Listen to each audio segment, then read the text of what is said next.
سلام البنات، مرحبا بكم معايا في فيديو جديد من مطبخ وتدابير ام ميساء. نحييكم، جيتكم بهذه وصفه التارتولات بالفراوله، راهي بلا موس تاع الفخاز. وصفه رائعه، نتمنى تجربوها. راه وقت لي فخاز. هنا العجينه لا بات بغيزي هذه اللي نخدم بها معتمدتها، راني شاركتها معكم عده مرات، غادي نخليها لكم في صندوق الوصف تصيبوها بالتفصيل.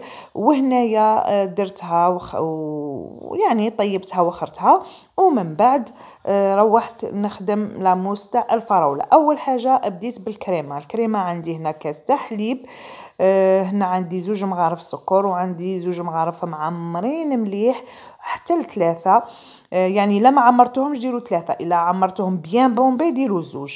وهنايا ندير الخليط ونحطه فوق النار حتى تعقد معايا الكريمه.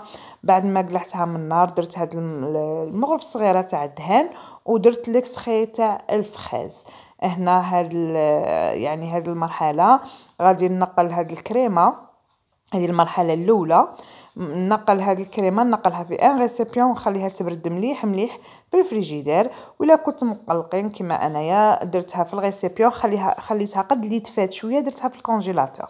هنا تحصلت على هذا القوام بعد ما جمدت.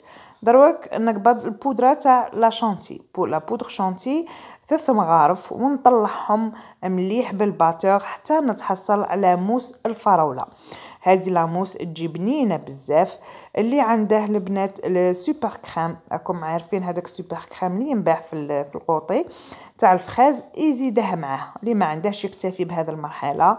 هنا قطعت لي الفخاز تاعي، درت لهم السكر ودرت لهم الناباج وخليتهم مده 10 دقائق بعد ما طلقوا لي هذاك الحسل، ودرتهم هنا في تارتولات من تحت، وزينت من الفوق بلاموس تاع الفراوله. والبنات صدقوني راهي تجي هذه الوصفه خفيفه وتجي بنينه بزاف. مام الوصفه تاع لي تارتولات نعتمدها في مشاريعي ونعتمدها في الخدمه تاعي. ان شاء الله البنات تجربوها. نقولكم صحه سهرتكم، صحه فطوركم، الى فيديوهات لاحقه ان شاء الله.